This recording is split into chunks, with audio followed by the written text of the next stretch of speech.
Voltamos aqui, o retorno aqui. Vamos fazer um papo com as meninas do Omitri, música instrumental. A gente encerrou, agora a gente volta de novo, que elas não estavam se vendo. Vamos tentar se elas agora elas conseguem se enxergar, conseguem se ver para bater esse papo aqui, tá? O Cris entrou aqui, meu amigo. Vamos ver as meninas aqui, vamos ver se elas agora elas conseguem. A gente tá vendo ela. A gente tá vendo ela, vamos ver se ela consegue. Aqui, tô filmando ela. Agora sim. Agora Obrigada. vocês, peraí, agora vocês que não estão aparecendo pra mim. Meu Deus. Talvez depois de um tempo aparece. Deu certo? Vocês estão se vendo também? Sim. Agora sim. A gente tem que dar um jeito, a gente tem bastante internet aqui, e também esse horário, né? Esse horário está muito picado, então é muita gente mesmo. Olha, é um prazer muito grande estar com vocês, né? A gente aqui para opinião, para mim aqui, que sempre ouvir pessoas novas, e ouvir vocês lá no Jurididu, então vamos falar várias coisas, vamos falar sobre o Jurididu, vamos falar sobre vocês, vamos falar várias coisas, mas é um prazer muito grande, tá? Quero agradecer o pessoal que está entrando aqui, tem amigos meus, tem o pessoal de vocês, tem a Cibela. Quero agradecer a Cibela também, a Ana Paula Romero, também pelos contatos aí, que um vai chegando no outro, e isso é muito bom, tá? Primeiro, eu quero conhecer um pouquinho da Luísa, então vou falar um pouquinho com a Luísa. Eu sei que a Luísa é pianista e compositora. Né, Luísa? Me conta um pouquinho da sua trajetória na música. Um breve resumo teu e sobre os seus trabalhos, enfim.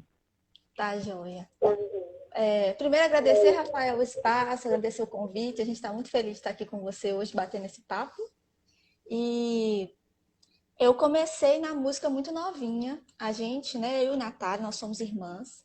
A gente vem de uma família que gosta muito de música, uma família muito musical, sempre teve música em casa. Na família da nossa mãe, minha mãe toca flauta, eu tenho vários tios que tocam, vários primos que tocam algum instrumento. A gente tem um tio que é músico profissional, que a gente já acompanha a carreira dele há muitos anos, né? O Kiko Mitre, ele é baixista aqui em Belo Horizonte. A gente está em BH, né? Minas Gerais. E então a gente sempre teve assim um ambiente muito musical, né? Com instrumento em casa, nos encontros de família, né? As pessoas tocando. A família do papai também, que é do interior aqui de Minas, de uma cidade chamada Ponte Nova. Eles não tocam, mas eles gostam também muito de música brasileira. Então estão sempre ouvindo, trocando discos. A gente tem essa memória assim de ter sempre música, né? Em casa e nas famílias. E a gente despertou essa curiosidade muito cedo. Então, eu comecei a estudar piano com 7 anos. Mais novinha ainda, eu pedi de Papai Noel. Com 3 anos, eu pedi de Papai Noel um pianinho. Que era um pianinho que tocava mesmo. Hoje em dia ainda tem aqueles... É um pianinho de brinquedo, mas que as teclas funcionam. Então, eu comecei brincando naquele pianinho. E quando eu fiz 7 anos, eu pedi meus pais para... Né, se poderiam me colocar na aula, que eu queria aprender mesmo a tocar. E aí comecei a fazer aula particular. Dali eu já fui para a escola de música. Depois, na época do vestibular, eu já fiz vestibular para música. Entrei na faculdade, né, de música, no curso de bacharelado em música. Depois o mestrado. Enfim, a gente começou muito novinha. Eu, né, comecei muito novinha no piano. E muito por isso, assim, por essa influência da minha casa, minha mãe, né? A gente tem a memória da mamãe tocando flauta com o Dio, ela punha os discos para tocar de choro, né? De samba e ficava tocando junto, de ouvido. Então, muita música em casa e com certeza isso foi despertando, né? Essa vontade, o interesse.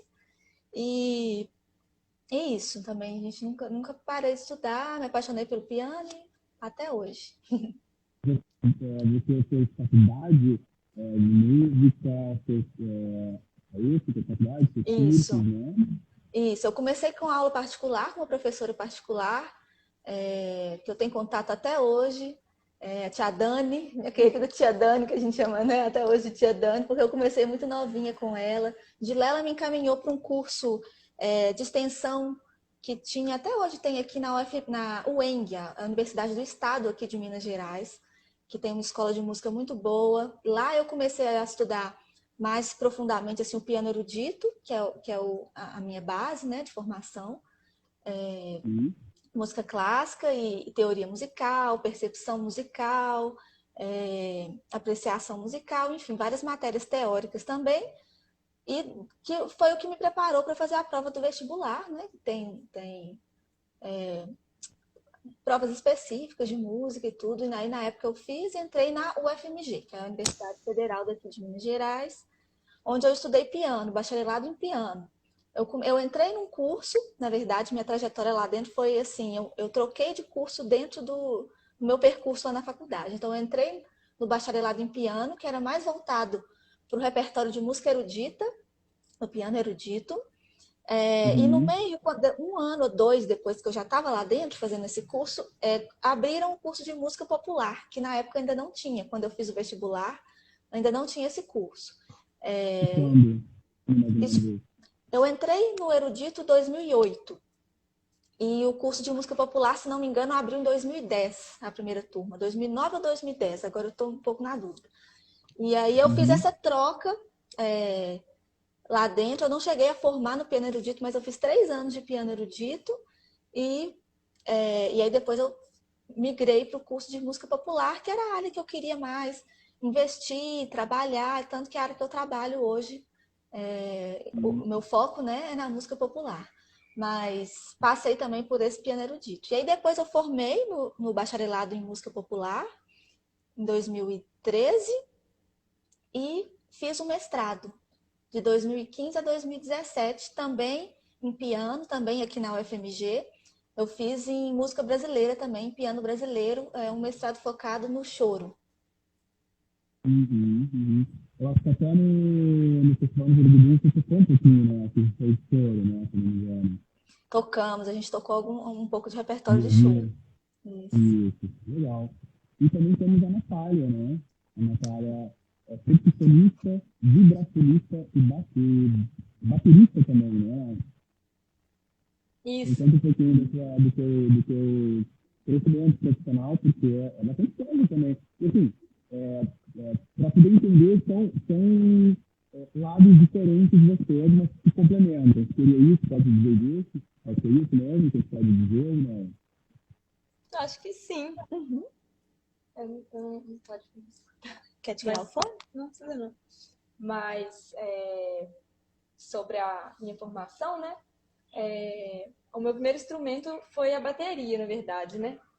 Que eu, diferente da Luísa, assim, eu não me interessei tão nova em estudar música, assim. Eu sempre via ela tocando e estudando e ficava lá brincando e cantando junto, assim, mas nunca tive muito interesse, assim, em fazer aula e tudo mais nova.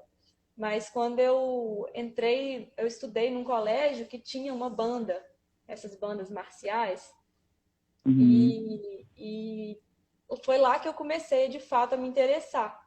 E aí eu quis entrar para bateria. Então eu comecei aprendendo lá, assim, com os amigos que tocavam, mais velhos, que me ensinavam. Era assim, né? A gente ia passando o conhecimento de aluno para aluno, né? E aí eu já tinha 12 para 13 anos. E aí, um pouco depois, eu já comecei a fazer aula de bateria numa escola aqui de BH. E aí eu fui para a percussão já mais voltada também para a área da percussão clássica, erudita e contemporânea, assim. E foi num curso de formação que tem aqui em BH, que é do Palácio das Artes, chama Cefar, Centro de Formação Artística, que é uma escola assim, muito importante para a formação de muitos músicos aqui da cidade, assim, principalmente dessa área, né, da música orquestral e de concerto. E lá eu fiz percussão por 3 anos, e aí é que eu conheci esse instrumento, né, o vibrafone. Eu já tinha visto ele, ou instrumentos parecidos, né, da mesma família dos teclados de percussão, né, que o vibrafone é da família dos teclados. Porque aqui em BH tem um grupo muito famoso, o Acti, que se tornou, né, um grupo muito, muito famoso internacionalmente, assim. Então, desde que eu era mais nova, a gente ouvia, tem discos do Milton Nascimento com o Acti, então a gente teve contato, assim, e às vezes tinha uns concertos shows deles, assim, gratuitos na praça, em lugares variados, assim. Então eu já conhecia um pouco de vista, né, o instrumento de teclado, de percussão, mas que eu fui, assim, tocar, né, e conhecer de perto foi nesse curso do Cefar. E aí de lá eu já entrei na faculdade também, fiz a faculdade de música, e aí fui caminhando para vários lados, assim. Então, essa coisa de ser percussionista, vibrafonista, que também é percussão, na verdade, né? É tudo meio que uma coisa só, mas ao mesmo tempo são vários universos, né? Porque, assim como a Luísa, eu sempre ouvi muito e fui muito encantada, né, pela música popular, principalmente a música popular brasileira. Então, sempre tinha música em casa, nos encontros assim que tinham de aniversário, de família, todo mundo tocava, então eu sempre pegava alguma coisa lá para batucar. E então eu sempre era apaixonada pela música popular. Então eu me formei nesse curso que era voltado para música clássica, né, para percussão, música contemporânea e de orquestra, mas por fora da faculdade eu sempre trabalhei. Desde que eu entrei na faculdade eu já estava sempre tocando com várias pessoas em estilos diferentes, assim, né? De canção, de choro e de música instrumental. Outros instrumentos também, né? Pandeiro. Pandeiro, e bateria também, continuei tocando, apesar de que eu deixei um pouco de lado, assim, não foquei tanto nos estudos, né? Na bateria depois que eu estava na faculdade, mas a vida do percussionista é um pouco isso, assim, a gente conseguir se virar com tanta demanda, com tanta coisa, assim, a gente vai dando um jeitinho. Me diz uma coisa, o vibrafone, você vibrafonista, ele é um dos instrumentos, só dizer que é um dos instrumentos mais novos que tem dentro da linha da música instrumental, ou não? Mais novos? Porque, olha,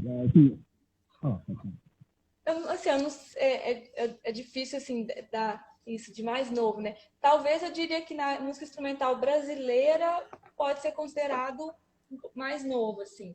Que ele é um instrumento que ele foi muito popularizado através do jazz, né? Que ele nasceu nos Estados Unidos, assim. A família de teclado de percussão vem de vários outros, assim, né? Mas esse formato do vibrafone, né? Chegaram nesse formato nos Estados Unidos e ele foi muito popularizado no jazz. Então, de uma certa forma, ele está vinculado à música instrumental, porque a música instrumental também, de uma certa forma, está vinculado ao jazz. Mesmo que ele veio num contexto em que o jazz ainda era muito mais cantado né, dos jazz mais tradicional, assim, né? Mas depois ele foi tomando rumo, assim, do jazz instrumental. E no Brasil também, as primeiras gravações, assim, de vibrafone são por volta da década de 1930, 1940, assim. E aí a gente encontra várias coisas de instrumental brasileiro, assim, de bossa nova, de samba jazz, de choro também, assim. Então, eu não sei muito como que é a idade dos outros instrumentos na música instrumental brasileira. Mas não é um instrumento muito comum, né? Não é muito comum, não é tradicional também, né, da música brasileira, assim. Então, é um desafio até, e tem sido parte da minha pesquisa, assim, como colocar esse instrumento que não é tradicional dessa cultura dentro da música tradicional, assim. Vocês estão me ouvindo bem? Agora melhorou. Sim. Deu uma chacoalhada. Pode falar, fala. Agora tá dando pra ouvir. Tá ótimo. Tá, depois vocês falam, a Lindalva passou aqui, ela colocou que meu som não estava bom, aí eu quero também, quem está ouvindo, está ouvindo bem, senão eu tento tirar, que eu tô com o fone aqui, eu posso tirar um pouco, às vezes fica muito no ouvido, às vezes abafa também, pode ser o problema. Mas se estiver bom, tá, a gente continua, não tem problema. Vocês vão falando, tá ok. Eu vi que vocês é dupla hoje, mas aí até a Luísa falou também que o tio toca, enfim, Kiko, né? Isso. E vocês já foram trio também, né? Trio, Mitri, você já teve quarteto, enfim, já passaram por vários. Então eu queria saber um pouquinho de como que é essas formações de de grupos para vocês, assim, porque é tudo uma passagem, tudo uma evolução para vocês, até chegarem a vocês duas. Como é que vocês chegaram somos duas agora, e até quero saber se vocês tocam com projetos separados, com outros grupos, como é que é feito isso? Como é que é o trabalho, a composição de vocês?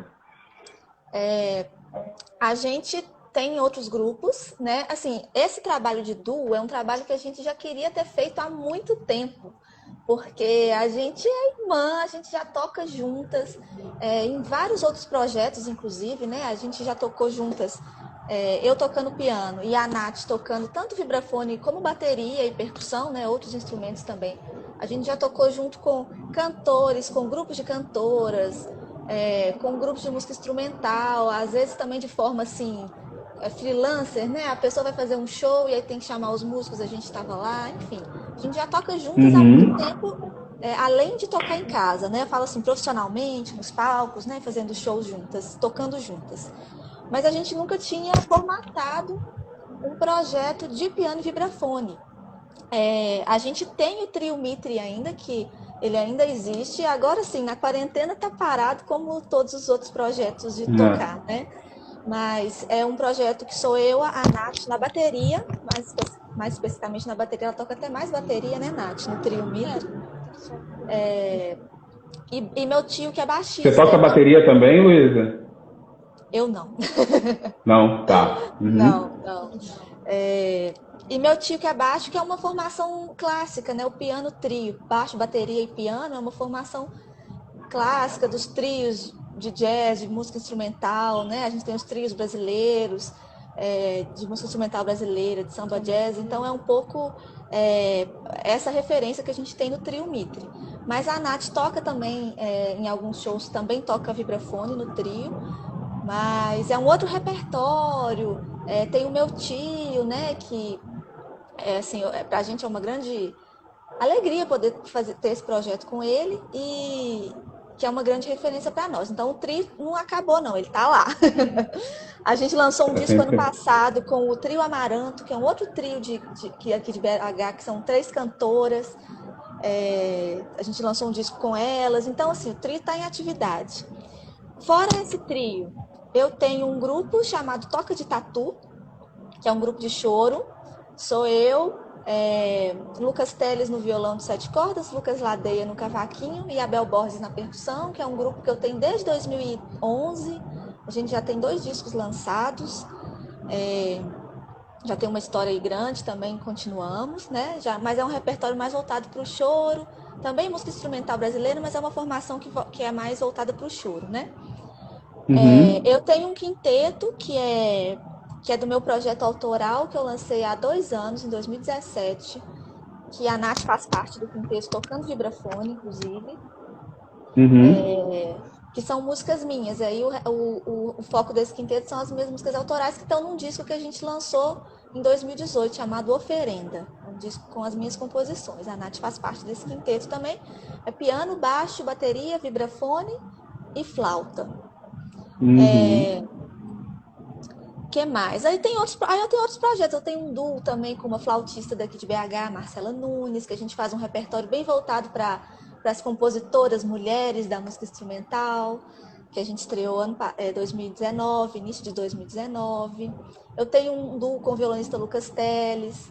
Enfim, a gente tem o Choro por Elas, né? A gente tem o Choro por Elas, que também sou eu no piano, a Nath no pandeiro, a Marcela Nunes na flauta e a Nath Rodrigues, que é violinista e cantora aqui de BH, né? Todas são compositoras, então a gente também faz choros, faz uns clássicos, mas também dá uma prioridade para os nossos choros autorais. Então, projeto é o que não falta, né? A Nath fala dos seus.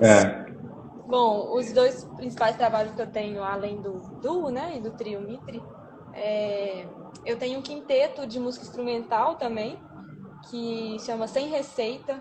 Eu toco vibrafone com sax, bateria, guitarra e baixo.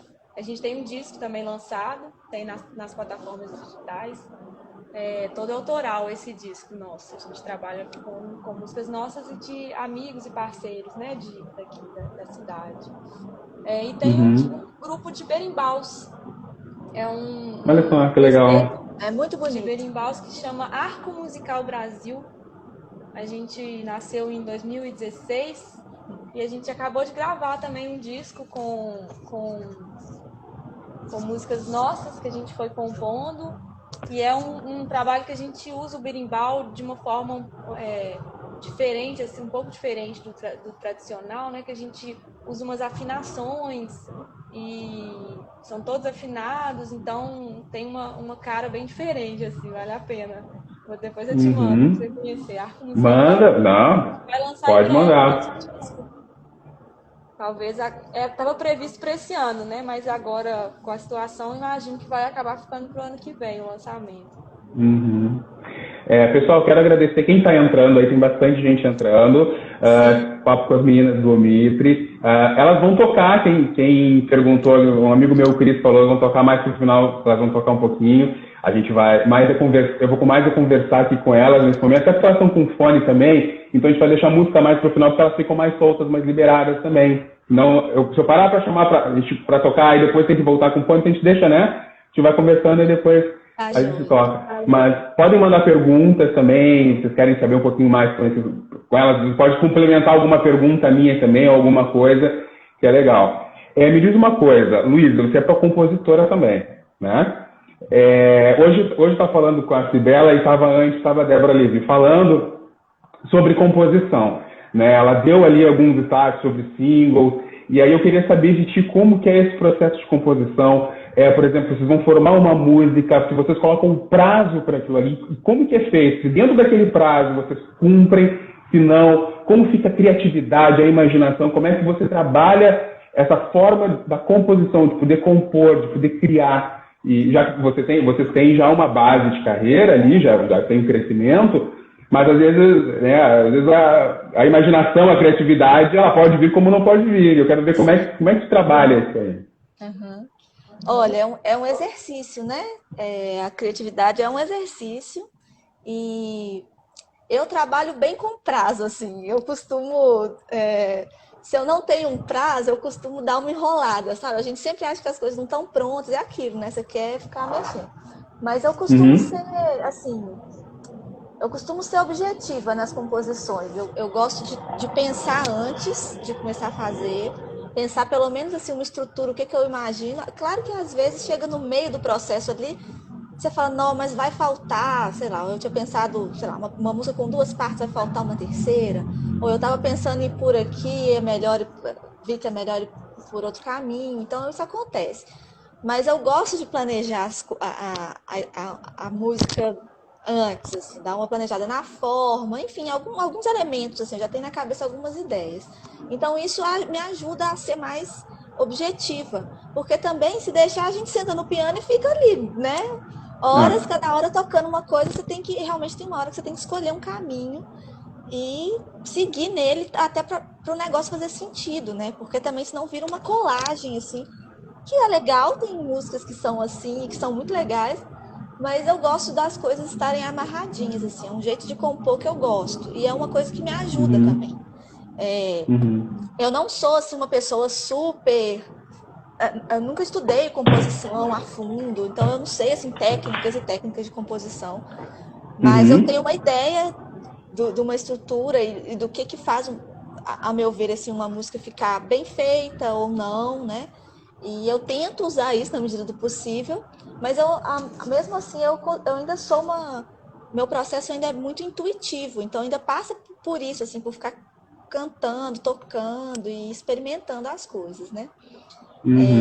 Mas pode ter vários processos, assim, às vezes você já sabe o que você quer desde o início, às vezes você vai... uma coisa que eu gosto de fazer muito é ouvir. Então, se eu quero compor...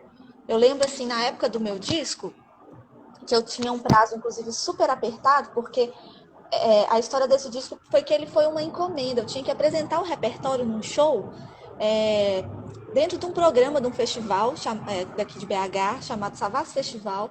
Era um programa de encomenda de composições inéditas. Então, eu tinha que estrear essas peças lá. Então, eu tinha, assim, 2 meses para fazer as músicas e arranjar, ensaiar com a banda e tocar, né? Apresentar ou fazer o show. Então eu tinha que ser muito objetiva assim na hora de compor, não dava para ficar divagando demais, não, senão eu não ia ter tempo hábil de escrever as músicas, passar para a partitura, fazer o arranjo, ensaiar com a banda para poder fazer o show. E eu lembro que nessa época eu fiz um cronogramazinho assim, fiz uma estrutura dos tipos de música que eu queria fazer. Eu queria um choro, né? Pensando bem nesse universo da música instrumental brasileira, que é o universo que eu gosto, que eu escuto mais, que eu estou mais familiarizada. Então era por onde eu queria passear ali, né? Aí eu pensava, eu quero fazer um samba, um choro, um forró, sabe? Uma valsa, uma música assim, outra assado. E dentro disso eu procurava me alimentar disso, eu ouvia. Então eu queria fazer um choro, eu fiquei, sei lá, 2 dias ouvindo bastante referências, assim, de choros que eu gosto, de compositores de choro que eu gosto, o que eu queria trazer ali de alguma forma para a música, não para copiar literalmente, né? Mas para a gente ter alguma... embasar mesmo, assim, uma referência, uma inspiração mesmo, mais dentro do que eu queria, né? Então eu gosto de fazer isso, assim, se eu tenho alguma coisa com prazo, se é alguma coisa que eu já sei o que eu quero, aí eu faço isso, assim, eu costumo pensar numa estrutura primeiro, ouvir muita coisa dentro daquele universo, para eu entender mais ou menos os elementos, e ficar com aquela sonoridade na cabeça. É um processo que eu gosto. O músico, na verdade, o artista em si, né, como ator, tudo, acaba imaginando muita coisa, né? Como você falou, né? Se deixar, vai vagando, pensando, e aí sem o prazo, a gente precisa de... Eu, pelo menos, também, às vezes, eu preciso de prazo para fechar alguma coisa, senão eu vou ficar pensando, vou ficar analisando, vou ficar namorando tais coisas e não vai para frente, né? Eu acho que é importante. A Débora falou isso um pouquinho de manhã também, ela falou desse processo, por exemplo, se tem alguma coisa mais ou menos já pronta, já colocar, né, na linha de frente, né, não ficar demorando muito, planejando, é bem interessante. Me diz um pouquinho, até a Sibela colocou aqui que você tem prêmio como compositora, e eu vi também no Instagram da Nath, ela fez um TBT no início do mês, falando de um prêmio também, de um prêmio BMDG, eu acho que é. 18 anos. Isso. Aí eu queria saber um pouquinho dessas premiações, às vezes que vocês colocam no trabalho de vocês, faz parte do currículo, então me fala um pouquinho dessas premiações, e qual é a sensação, se é esperado, me fala um pouquinho cada uma. Quer falar primeiro? Pode ser. Esse prêmio é um prêmio que acontece aqui em Belo Horizonte, na verdade em Minas Gerais, é um prêmio do BDMG, né, que é um banco de Minas, que ele é voltado para a música instrumental e acontece todos os anos. O nome é Prêmio BDMG Instrumental. Que ele seleciona... Isso, BDMG Instrumental. Ele seleciona composições instrumentais. Então, para concorrer, né, você tem que enviar 2 composições inéditas, né, que não tenham sido divulgadas ainda, e um arranjo. E aí tem uma pré-seleção, depois acontece uma semifinal, que é ao vivo, então os pré-selecionados tocam ao vivo, e aí tem uma final, que é no dia seguinte, e aí eles selecionam, né, dão mais uma filtrada, e no fim são 4 ganhadores do prêmio, né? E aí foi esse o prêmio que eu coloquei lá no TBT, né? Que foi o ano que a Luísa ganhou com as composições. E em toda a edição, eles selecionam melhores instrumentistas. Eles têm uns prêmios secundários, assim, né? De melhor arranjo e melhor instrumentista. E aí, esse ano foi um ano que a gente foi, né? Teve um reconhecimento, assim, que foi muito gratificante para a gente. Porque a Luísa, além do prêmio principal, né? Que ganha, ela ainda levou o prêmio de melhor arranjo. E aí, eu, junto com a baixista do grupo, Camila Rocha, ganhamos, são 2 vencedores do prêmio de melhor instrumentista da edição. Então, foi assim, a gente ganhou todos os prêmios que tinham. E legal.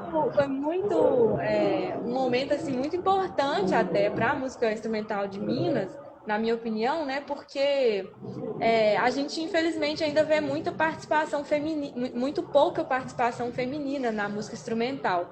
E nesse prêmio, especificamente, a Luísa era a segunda, já tinha quantas edições? Umas 18 edições. Foi a 18ª edição. Eu fui a segunda mulher a ganhar em 18 anos. A primeira foi a Daniela Renault, inclusive, que era uma vibrafonista aqui de Belo Horizonte. Infelizmente, ela faleceu no ano passado.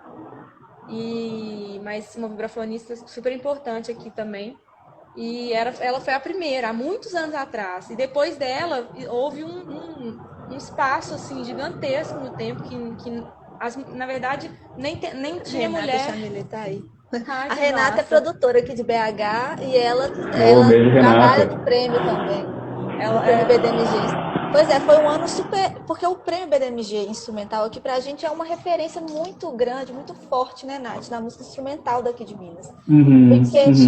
Incentiva a produção, todo mundo que gosta de música instrumental vai assistir, sabe? Então, assim, eu e a Nath, a gente já assistiu a vários e vários prêmios nessas apresentações, né? Então é uma coisa muito significativa, assim, é meio que uma vitrine do que está acontecendo na música instrumental em Minas, sabe? Ela colocou, a Daniela Renault venceu em 2009, então quase 10 anos depois foi participar, a segunda mulher, né? Então é muito sintomático isso, assim, né? Como que a gente tem essa lacuna aqui mesmo, aqui e no Brasil inteiro, né? Pois é isso que eu até queria conversar com vocês. Depois a gente eu vou mais para frente, vou fazer outras perguntas em relação à própria música instrumental, que a gente vê como como você falou a palavra lacuna, de como ainda é uma coisa que não é de conhecimento da maioria das pessoas, né? Então a gente vai conversar um pouquinho mais para frente, mas eu quero justamente perguntar para você, que a gente vê isso, que é a questão que a mulher ainda tem na música, que ainda tem na representatividade cultural, ainda é uma coisa que é inédito, é surpresa. Então, eu queria saber como que é a música instrumental, de fato. Assim, tem muitas mulheres, como você falou, você tem grupos com mulheres, femininas, mas como que, de certa forma, vocês vem de forma geral, a música instrumental? Vocês vêm com um grande número de mulheres, vocês vêm com um certo preconceito também do público feminino, das mulheres no instrumento, trabalhando. Como é que e se vocês enfrentaram, até de certa forma, algum tipo de preconceito, algum olhar, olha, eu acho que a Luísa não estava muito bem, eu acho que a Natália passaram por esse tipo de situação? Quer falar primeiro? Sim. Pode falar. É um desequilíbrio enorme. Eu vejo isso, assim, sobretudo na música instrumental. Essa que a gente chama de música instrumental, que é música popular, né? Com improvisação, com criação. Na música erudita, que também é um ambiente que eu circulei, principalmente até eu sair da faculdade, eu circulava muito. Eu vejo que isso é um pouco mais equilibrado. Em alguns instrumentos. Em alguns instrumentos. Também, por exemplo, na percussão, que é o curso que eu fiz, né? É um curso que já tem mais de 20 anos. Eu fui a terceira mulher a cursar. Quando eu entrei, antes de mim, tinham entrado 2 só. E cada ano entram, assim, 2 a 5 pessoas por ano, durante 20 anos. Então, e é um curso voltado para a percussão erudita, né? Então, em alguns instrumentos, né? Contrabaixo, instrumentos de sopro, né? Assim, os trombone, trompete, é muito mais raro. Muito raro, mais raro. Flauta, violino, piano que eu toco, né? Tem mais mulheres mesmo. Mas essas convenções, né? Que mulher não serve para tocar bateria, né? Não serve para tocar percussão, ou um trombone, ou um instrumento mais pesado. Enfim, tem várias coisas aí que a gente tem que quebrar ainda hoje, né? Vários estereótipos, vários preconceitos mesmo. Então, na música erudita, no ambiente que eu circulava, que era o do piano, isso era um pouco mais equilibrado, né? Mas mesmo assim, como a Nath falou, tem outros instrumentos que também já tem esse desequilíbrio total. Agora, na música instrumental popular, Aí piora, porque a gente tem menos ainda. E aí eu me arrisco a falar assim, em todos os instrumentos. Na música em geral, assim, é uma coisa muito simples da gente ver. Se você ligar um show, um DVD ou um show na televisão, repara na banda que está acompanhando. Às vezes tem uma cantora, muito comum, né? A mulher ser cantora. Inclusive já acharam que a gente era cantora várias vezes. A gente chega com um grupo, você vai cantar? Não, vou tocar. Né? Então é meio que uma convenção que a mulher vai cantar. Mas você vê assim, né? Nos principais shows, nos programas de TV, a banda é sempre feminina, sempre masculina, é sempre homens. É muito raro você ter uma mulher ali.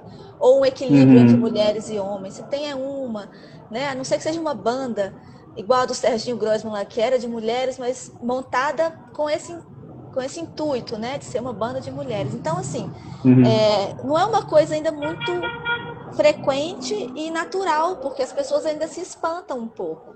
Então, eu já tive, assim, já participei de vários grupos, vários projetos com essa intenção de fazer uma banda feminina, e o tanto que chama atenção, assim, porque as pessoas não esperam, né, grupo de choro de mulheres, grupo... Enfim, de tudo. Eu já participei de várias coisas nesse sentido, assim. Então, realmente ainda há esse desequilíbrio por causa disso, né? Que é uma questão histórica, que a gente sabe, a mulher entrou. Eu acho que, assim como na música, em várias outras profissões, né? Eu tenho amigas engenheiras que falam que é a mesma coisa. Na sala de aula, né? Na faculdade de engenharia, eram 2 mulheres para, não sei, 40 homens na sala. E que também tem preconceito, né? Os caras falam, você não vai formar, você não vai ser bom engenheiro, você não vai saber fazer contas, enfim, várias coisas. E na música a gente tem algumas áreas mais criativas, ou áreas de liderança, né? Sei lá, as regências, ou arranjando, compondo, na área de tecnologia, né? Engenheiras de áudio, por exemplo, técnicas de som. A gente vê que tem menos mesmo, tem menos mulheres participando. E é engraçado que geralmente são áreas que são um pouco mais ligadas a essa coisa do fazer criativo e do intelecto, assim, que é inclusive aonde existe, eu acho que mais preconceito, assim, que às vezes por historicamente, né, em toda a sociedade, a mulher ser colocada num lugar de inferioridade, né, acaba que nessa parte também, assim, de que, né, é uma coisa meio inconsciente, eu acho, assim, mas assim, que pensa-se que a criação e a composição, ela precisa de um intelecto um pouco maior do que só para interpretação, ou para arranjar, escrever ou reger, né, para liderar, tem que ter um intelecto maior do que em outras áreas que são só interpretar. E aí, coincidentemente ou não, na verdade não coincidentemente, né, acaba que a mulher, eu acho que por ter toda essa história, a gente não se vê naquele lugar, não se imagina naquele lugar, porque não tem outras. Primeiro porque não se sente capaz, e por não ter outras, né, que é a importância da representatividade, né, por não ver uma referência, a gente não acha que a gente é capaz de ocupar aquele lugar, né? Então, por isso que a gente vê, assim, né, um significado muito grande, por exemplo, do prêmio que a gente recebeu e tal, né, porque a gente estava ali representando todas as mulheres, assim, né? Então, foi uma coisa que todas as mulheres que estavam na plateia, que estavam assistindo, participando, ficaram muito comovidas, assim, porque é isso, foi uma representatividade muito importante para dali em diante outras mulheres que pudessem ver lá o caderninho dos anos anteriores, ou que pudessem ver o show, ver as fotos e ver uma mulher lá tocando, liderando, compondo, e a partir daí pensar, poxa, eu nunca me imaginei que eu pudesse estar ali também, né? Porque a gente olha para um lugar e só vê pessoas que são muito diferentes, a gente não se coloca ali, né? Então, é uma responsabilidade, inclusive, muito grande nossa, né? Claro. Como representantes, assim, para puxar, né? E trazer as outras junto com a gente. E, infelizmente, tem muito do que você falou, assim, do preconceito, no sentido de que, às vezes, a gente precisa provar muito mais do que a gente é capaz. Então, às vezes, a gente precisa fazer muito mais do que um homem faz pra gente mostrar que a gente merece estar naquele lugar, sabe? Ou que a gente, por exemplo, que a gente mereceu aquele prêmio, ou que a gente toca bem, que a gente né, tem um bom trabalho. Às vezes a gente precisa batalhar mais para poder receber o conhecimento, assim. Eu quero eu vou responder, só quero dar um oi aqui para um amigo meu, Fernando Neves, que entrou agora há pouco, ele colocou errado, um amigo de infância, a gente se criou junto, a gente não se vê há anos, e a gente voltou, não é que a gente voltou a se falar, que as redes sociais ajudam, porque assim, só resumindo, eu sou de Porto Alegre, moro no Rio, então a gente acaba perdendo um pouco o contato, e isso é muito bom, esse é um momento, isso é um instrumento para a gente estar sempre, né, com várias pessoas que a gente convive, amigos, enfim. Nath, assim, e Luiz, muito legal assim o que vocês estão falando. E justamente a gente passa por vocês passam por esse estereótipo, como não entrando assim, mas a questão da raça também negra, se eu for entrar, aí tem outras, a gente pode falar durante muito tempo. E que esses estereótipos têm que ser quebrados, justamente é isso, né? E se for ficar pensando nisso, acaba não fazendo. Então, muito legal as premiações de vocês, os trabalhos de vocês. Aí eu queria saber, porque, pelo não, além da mulher ser mulher, tem a questão do preconceito, ou pelo menos a falta de conhecimento da música instrumental brasileira. Né? Teve um rapaz, o Lucas Pacífico, da banda Ayureta, eu anotei aqui, que é de BH, se eu não me engano, que ele falou assim que normalmente a música instrumental, quando é para colocar num show, ela é sempre para abrir um show, ela nunca é um show principal. E isso acaba, por algumas pessoas acaba desmotivando, outras acabam entrando nesse consenso, então nós vamos só abrir um show, ou vai ser só na questão, ou só vamos ganhar dimensão quando for um evento de música instrumental. Então eu queria saber um pouquinho de vocês, como é que vocês analisam a música instrumental brasileira hoje, se está abrindo espaços, você acha que ainda está um nicho muito fechado? Olha, eu acho que existem muitas tentativas de abrir vários projetos, várias séries, vários projetos com esses festivais, e coisas assim, de levar a música instrumental para a rua, de levar a música instrumental para as periferias, de centralizar a música instrumental, mas é uma coisa que a gente sabe que ainda é muito elitizada, que ainda está muito na zona centro-sul, por exemplo, da nossa cidade, que nem todas as pessoas têm acesso e nem todas as pessoas sabem até que existem, assim. É um negócio muito... para a gente que cresceu no meio ouvindo música instrumental, é muito natural, mas tem gente que realmente não sabe que isso existe, porque não é uma música que é veiculada na televisão, né? Você não vê, é muito raro, sim veiculada, em alguns artistas conseguem, mas a porcentagem é muito pequena, então ainda é vista como uma música elitizada ou difícil acesso, né? Às vezes tem gente que acha que é difícil entender, mas não tem nada que entender. E assim, quando as pessoas realmente se abrem, e muitas escutam pela primeira vez um choro, por exemplo, que é a música instrumental, chorinho é uma música instrumental, né? Aí começam a associar, eu já ouvi essa música na trilha do Cravo e a Rosa, da novela O Cravo e a Rosa, sabe? Essa música eu ouvi na abertura do programa tal. Então, assim, você vê que são músicas que conectam muito com as pessoas, tanto que as pessoas lembram da música, mesmo estando ali no fundo da novela, no fundo da abertura de um programa, e que é só a gente dar espaço e dar a oportunidade dessa pessoa ouvir e saber o que é, né? Para se conectar. Eu acho que a conexão assim, da música instrumental é muito forte. Inclusive uma música que é muito necessária, eu acho, porque ela mexe com um lado nosso mais subjetivo, sabe? Mais ligado a áreas que a gente não está trabalhando ali no cotidiano, que a mídia não quer, que o poder, inclusive, não quer que a gente trabalhe com ele, né? Que é a nossa criatividade, que é a nossa sensibilidade, que é a nossa empatia, que é a nossa capacidade de raciocinar, enfim, eu acho que assim, abre muitas portas a música instrumental no nosso intelecto, né, no nosso emocional, no nosso psicológico, que a música cantada, que é uma coisa mais direta, às vezes já te leva ali para um caminho X ou Y. E eu acho que, assim, é claro, a gente acredita muito nisso, nesse poder de conexão da música instrumental.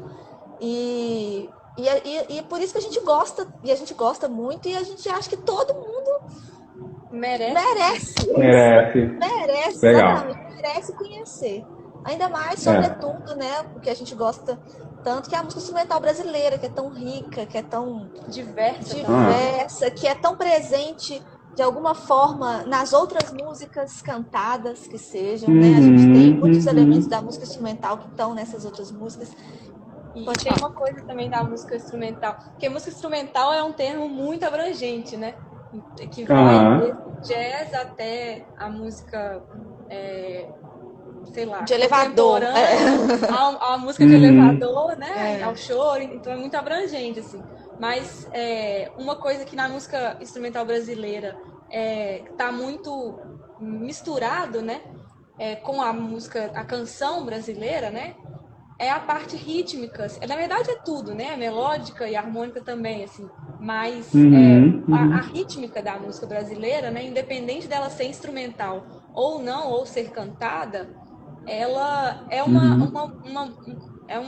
um elemento, né, que mexe muito com todo mundo, tanto que, né, mundialmente a música brasileira é muito famosa, assim, muito reconhecida, independente de ser a canção ou a instrumental, que é justamente o ritmo, né, que se você está num lugar, você ouve um choro, por exemplo, ou um samba, ele pode estar sendo cantado ou só instrumental. Mas o ritmo do samba vai te pegar do mesmo jeito, você vai querer dançar, por exemplo, né? Ou um forró, ou alguma outra música. Então, assim, tem é muito poderoso, né? Todos os elementos da música, assim, e que estão junto também com a música instrumental. Tá. Meninas, olha só o que eu vou fazer. Estão me ouvindo? Estão, né? Sim. A gente tá... Faltam 9 minutos para o Instagram me cortar aqui, que é 1 hora. Então, vamos fazer o seguinte, a gente volta, eu vou encerrar aqui, a gente volta para... Eu vou abrir de novo uma nova live, tá? Para a gente terminar o papo, a gente vai falar um pouquinho, quero falar um pouquinho de você sobre o Ziriguidum, sobre algum festival ou outro, quer ter mais uma coisa, e depois vocês possam, tá? Pode ser? Pode. Obrigada. Então tá, pessoal, olha só, eu vou encerrar aqui com as meninas, tá? Mas eu volto, a gente já volta. É só porque senão o Instagram depois ele corta. E se elas estão tocando, imagina, corta, aí não dá, né? Fica chato, né? Não dá pra fazer isso. Então eu vou encerrar aqui e a gente já volta pra conversar mais um pouco com elas aqui. Tá, João. Entrem de novo aí. Até mais.